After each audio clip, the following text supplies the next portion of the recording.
ಜಗತ್ತು ನೋಡದ ಮಗುವಿನಿಂದ ನಾಲ್ವರಿಗೆ ಬದುಕನ್ನ ಕೊಡಲಾಗಿದೆ. 10 ತಿಂಗಳ ಮಗು 4 ಮಕ್ಕಳಿಗೆ ಜೀವನವನ್ನ ಕೊಟ್ಟಿದೆ.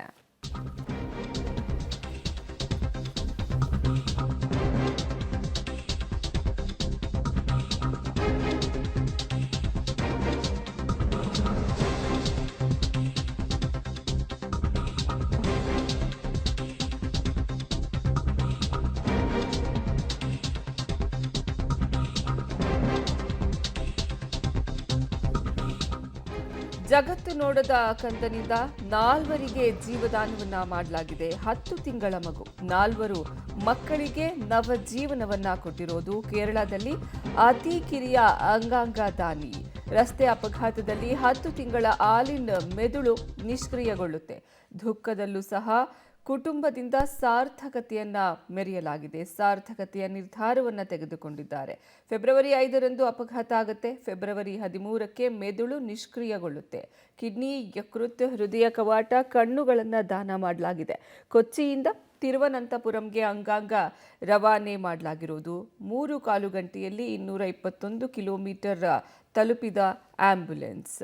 ಇದು ಜಗತ್ತು ನೋಡದಂತಹ ಈ ಮಗುವಿನಿಂದ 4 ಬದುಕಿಗೆ ನವಜೀವನವನ್ನ ಕೊಟ್ಟಿರುವಂತಹ ಹೃದಯ ವಿದ್ರಾವಕ ಘಟನೆ ಇದು. ನೋವಿನಲ್ಲೂ ಸಹ ದುಃಖದಲ್ಲೂ ಸಹ ಕುಟುಂಬಸ್ಥರು ಸಾರ್ಥಕತೆಯನ್ನ ಮೆರೆದಿದ್ದಾರೆ. ಅತಿ ಕಿರಿಯ ಅಂಗಾಂಗ ದಾನಿ ಇದು. ಯಾಕಂದರೆ 10 ತಿಂಗಳ ಮಗು ಇದು.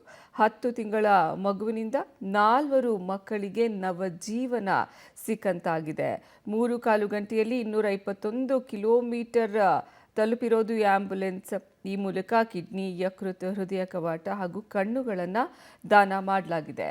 ರಸ್ತೆ ಅಪಘಾತ ಆಗುತ್ತೆ. ಈ ಅಪಘಾತದಲ್ಲಿ 10 ತಿಂಗಳ ಆಲಿನ್ ಅನ್ನುವಂತಹ ಮಗು ಮೆದುಳು ನಿಷ್ಕ್ರಿಯಗೊಳ್ಳುತ್ತೆ. ಹೀಗಾಗಿ ಫೆಬ್ರವರಿ 5ನೇ ತಾರೀಕು ಅಪಘಾತ ಆಗುತ್ತೆ. ಫೆಬ್ರವರಿ 13ಕ್ಕೆ ಮೆದುಳು ನಿಷ್ಕ್ರಿಯಗೊಳ್ಳುತ್ತೆ.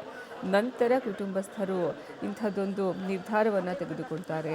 ಕಿಡ್ನಿ, ಯಕೃತ್, ಹೃದಯ ಕವಾಟ ಹಾಗೂ ಕಣ್ಣುಗಳನ್ನು ದಾನ ಮಾಡಿದ್ದಾರೆ. ಕೊಚ್ಚಿಯಿಂದ ತಿರುವನಂತಪುರಂಗೆ ಮಗುವಿನ ಅಂಗಾಂಗ ರವಾನೆ ಮಾಡಲಾಗಿದೆ. 3 ಗಂಟೆಯಲ್ಲಿ 221 ಕಿಲೋಮೀಟರ್ ಆಂಬ್ಯುಲೆನ್ಸ್ ಮೂಲಕ ಈ ಅಂಗಾಂಗಗಳನ್ನು ಅಲ್ಲಿ ರವಾನೆ ಮಾಡಲಾಗಿರೋದು. ಈ ಅಂಗಾಂಗಗಳನ್ನು 4 ಮಕ್ಕಳಿಗೆ ಕೊಡ್ತಾ ಇರೋದು. ಹೀಗಾಗಿ 4 ಮಕ್ಕಳಿಗೆ ನವಜೀವನ ಸಿಕ್ಕಂತೆ ಆಗಿದೆ. ಕುಟುಂಬಸ್ಥರು ಇಂತಹ ದುಃಖದ ಪರಿಸ್ಥಿತಿಯಲ್ಲೂ ಸಹ ಇಂಥದ್ದೊಂದು ನಿರ್ಧಾರವನ್ನು ತೆಗೆದುಕೊಂಡಿದ್ದಾರೆ. ಸಾರ್ಥಕತೆಯನ್ನು ಮೆರೆದಿದ್ದಾರೆ.